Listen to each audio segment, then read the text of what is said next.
Hi guys, welcome back to Class of Planning. You're with Rahul Sharma, your friend and guide in this class all about how to prepare for MEC, that is 102 macroeconomic analysis. So इस paper की preparation कैसे करनी है, कौन से questions हैं जिनको अगर हम कर लेंगे तो going to crack this paper easily.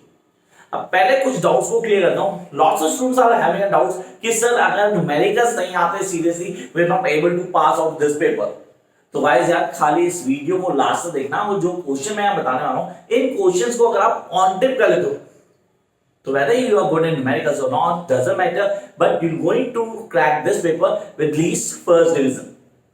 अब मैंने ये नहीं कहा कि यार न्यूमेरिकल नहीं करने हैं या उनके लिए कि न्यूमेरिकल इंपॉर्टेंट है. डेफिनेटली इंपॉर्टेंट है, पेपर पूरा मैक्रो इकोनॉमिक एनालिसिस है, बाइस करता है. लेकिन हाँ, अगर मैं सिर्फ इन क्वेश्चंस को डील करता हूं then I am going to crack this paper. तो क्लियर करते हैं कुछ कॉन्सेप्ट को. यहां पे हम डिस्कस करने वाले हैं सेक्शन ए के questions. I repeat, section A मतलब इस पेपर में दो सेक्शन आने वाले हैं. पहले क्लियर करता हूं, section A and section B. तो सेक्शन ए की बात कर रहा हूं यहां, वहां पे तो हम ये क्वेश्चन प्रिपेयर करेंगे सिर्फ और सिर्फ सेक्शन ए के लिए.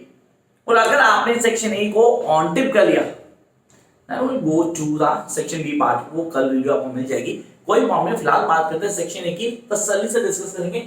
सिर्फ और सिर्फ 11 क्वेश्चन, 50 क्वेश्चन नहीं दिए मैंने. Definitely students will be worried about it.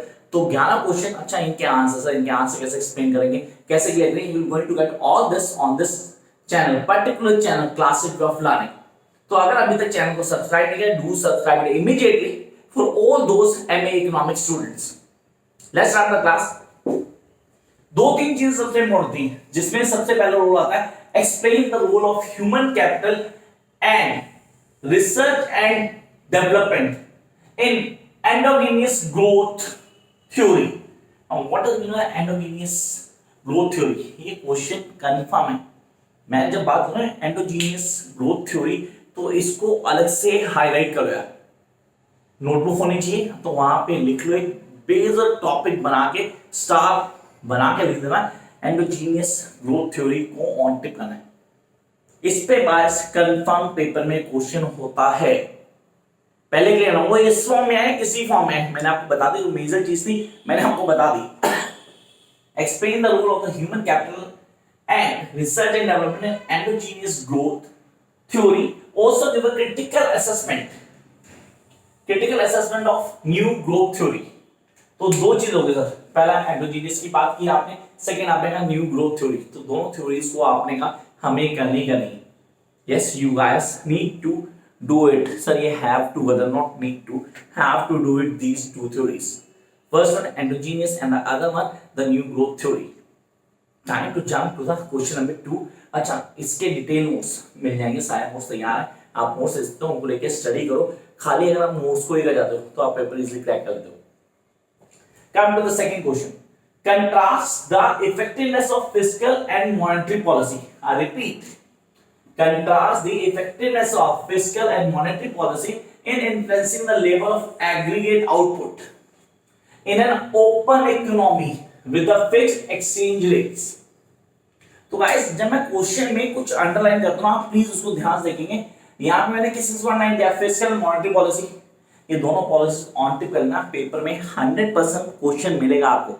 Whether it's on fiscal policy or monetary policy and how they reflect the attitude or the aggregate level or output level or unemployment को कैसे affect करते हैं. एक question आगे और आएगा इन दोनों बायस. क्या है fiscal and monetary policy in influencing the level of aggregate output. Now what does mean by level of aggregate output? उसको डील करना है. In an open economy, so the role of fiscal and monetary policy in an open economy. Then we'll come to the next one, the fixed exchange rates. तो यहाँ पे ये important हो गया कि fixed exchange rates पे भी ध्यान देना हमने. Yes, we guys need to come up with the basic idea कि यार fiscal policy, monetary policy, fixed exchange rate system. Along with that, we are having the output level. अब मैं आगे डील करूंगा इसी को प्रिपेयर से क्वेश्चन आएगा जहां अनएम्प्लॉयमेंट को डील करेंगे, मार्केट सिचुएशन को डील करेंगे. तो आई होप ये दो क्वेश्चन आपने लिख लिए. तो टेक अ टेबल आप लोग पूरा क्या कर सकते हैं गाइस, आप स्क्रीनशॉट ले सकते हैं, जूम करके इजीली क्वेश्चन को देख सकते हैं. Time to move to the next part. अच्छा, वीडियो को देखें फिर तो सर स्क्रीनशॉट पहले मिनट में लेते हैं, छोड़ते हैं. वीडियो देखने से मैं आपको सारे रिलेटेड टॉपिक्स भी बताऊंगा. तो एक्चुअली 11 क्वेश्चन ही, ये कम से कम 20 से 22 क्वेश्चन है जिनमें एक्सप्लेन करूंगा कि क्वेश्चन किस फॉर्म में आ सकता है। तो उसके लिए आपको वीडियो को लास्ट तक देखना होगा। Come up to the question number 3। Consider, मैं कंसीडर का एक्सप्लेन द कंसीडरेशन क्या था चलता।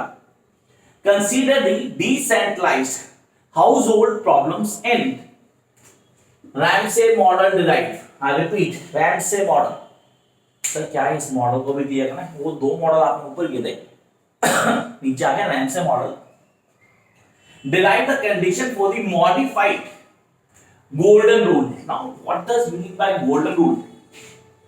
अगेन गोल्डन रूल सबसे इंपॉर्टेंट है। रैमसे मॉडल भी हो गया, गोल्डन रूल। गोल्डन रूल पे वाइस एक और क्वेश्चन दूंगा मैं अभी। आपने कहा गोल्डन रूल पे क्वेश्चन आता है, डेफिनेट लेते हैं। मॉडिफाइड गोल्डन रूल को हम बोलते हैं रैमसे मॉडल, पहले क्लियर कर लेना। Then interpret the equation with the help of phase diagram. What does mean by phase diagram? क्या है ये फेज डायग्राम? इसको कैसे क्लियर करेंगे, किन कॉन्सेप्ट को हमने दिमाग में रखना है, and how we going to the master of it. ये सारी चीजें आपको ऑन टू पहुंची। जब करते हैं नेक्स्ट पेज के ऊपर, that is question number 4। In the Solow model, सब 5 आ गया। इंजीनियस आया था, न्यू ग्रोथ मॉडल आया था, आज रैमसे मॉडल आया था, गोल्डन रूल आया, अगला आ गया इन स्लो मॉडल। तो macroeconomic analysis is all about the models. Yes, it's all about the models. In slow model, what is the condition required for the steady growth? I repeat, what is the condition required for steady growth in slow model? Can I explain the effect of saving rate in this model? तो यहाँ पे saving rate क्या है उसको explain करना है। तो आपने कहा यहाँ क्वेश्चन को पूरा क्लियर किया, मॉडल्स क्लियर हो गए, मॉडल्स हमने लिख लिए हैं। अभी तक लिखे नहीं लिखे यार, इंडिजिनियस मॉडल बोला, न्यू ग्रोथ मॉडल बोला, रैमसे मॉडल बोला, गोल्डन रूल बोला, and then I come to the Solow model. ये सारे क्वेश्चन मैं बिना वहां एक्सप्लेन भी बता सकता हूं आपको। आप लोगों को सिर्फ क्वेश्चन को क्लियर नहीं करना, उनके आंसर की कंप्लीट एनालिसिस को डिस्कस करना है detail, so that you guys are going to be master of दीस।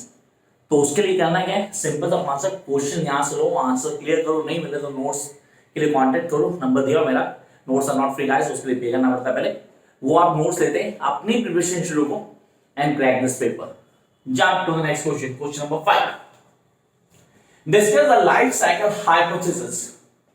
100% ये क्वेश्चन किसी भी फॉर्म में, आई रिपीट, मॉडिफाइड हो सकता है पेपर में, बट 100% ये आपको मिलेगा। Can I discuss the life cycle hypothesis and permanent income hypothesis. एक तो life cycle hypothesis, life cycle hypothesis की बात की मैंने, 100% पेपर मिलेगा, परमानेंट की बात नहीं है मैंने। And the permanent income hypothesis of consumption. तो भाई इनको डिस्कस करना है, इसको एलिब्रेट कर सकते हो आप, विद कंप्लीट एग्जांपल्स दे सकते हैं आप।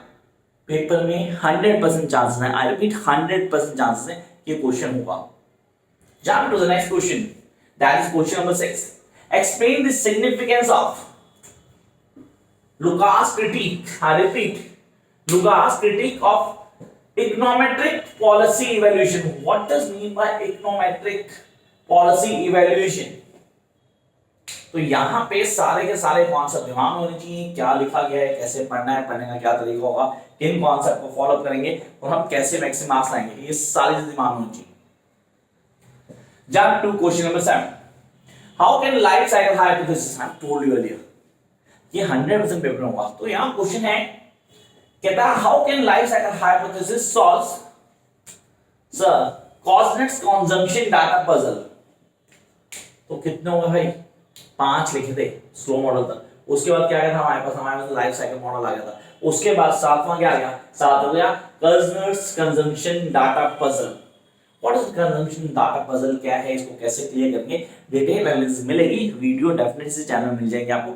आप तसल्ली से देखो, समझो पॉइंट्स को, and then give the answer. So I repeat, explain the significance of Lucas critique of the critical economic policy हो गया था हमारा। कहता how can life cycle hypothesis solve cost not consumption data puzzle, explain. Jump to question number 8, I repeat 8, EIGHT 8। The question is explain the use of fiscal and monetary policy to correct a recession or unemployment with the flexible exchange rates. When you in class 12th, definitely when you in class 12th, तो आपने पूरी data interpretation वाले concept को clear किया था। आपने पढ़ा था कि कहां पे fiscal policy monetary policy clear होती है। Then will come to the economics. हम इकोनॉमिक्स में वहां हमने डिटेल स्टडी किया मैक्रो इकोनॉमी में फिस्कल पॉलिसी और मॉनेटरी पॉलिसी के बेसिक रोल को, and how they are flexibly or dynamically change the market situation, the exchange rate, the output level, the unemployment, ये सारी चीज हमने वहां पढ़ी थी। That is the bias question over there. That is explain the use of fiscal and monetary policy to correct our recession or unemployment with a flexible exchange rate system. If they don't mention the fixed rate, they completely mention the flexible exchange rate system. Come to question number 9. Here we are. Comment why there could be a dynamic inefficiency in an economy according to overlapping generation model. देखो मैंने जो online दिया हूं मैं last में sir ये 8 model आ गया आपके पास। ओवरलैपिंग जनरेशन मॉडल मैंने कहा था कि सेक्शन ए की बात कर रहे हैं तो यहां मॉडल्स की बात कर रहे हैं तो मॉडल्स ऑन टिप कर लेना। यही मॉडल्स आपको सेक्शन बी में यूज होंगे 100%। इनमें से 4 से 5 मॉडल आपको सेक्शन बी पार्ट बी जो इनका करेंगे हम मैक्रो इकोनॉमी का उसमें यूज होंगे। तो यहां बात की गई comment why there could be a dynamic inefficiency in an economy according to the overlapping generation model. Time to discuss question number 10. The last two, question number 10 and 11. So here it is. Explain a search and matching model. Search and matching model. Explain a search and matching model of unemployment and explain how such a model can be used to show that employment responds more strongly than real wages to changes in economic activity during a business cycle. तो business cycle क्या है, उसके concept क्या है, कैसे clear करेंगे, किन concept को समझना जरूरी है, वो सारी चीजें यहां मेंशन होती हैं। Time to jump to the next part, that is last question, what is steady state. सब 10 पॉइंट हो गए होंगे आपके सीरीज एंड मॉडल्स में, तो आपने स्टेडी स्टेट को क्लियर करेंगे वहां। Explain the golden rule. I told you the golden rule. Steady state के साथ है। The steady state of an economy. तो ये पॉइंट है, करना क्या?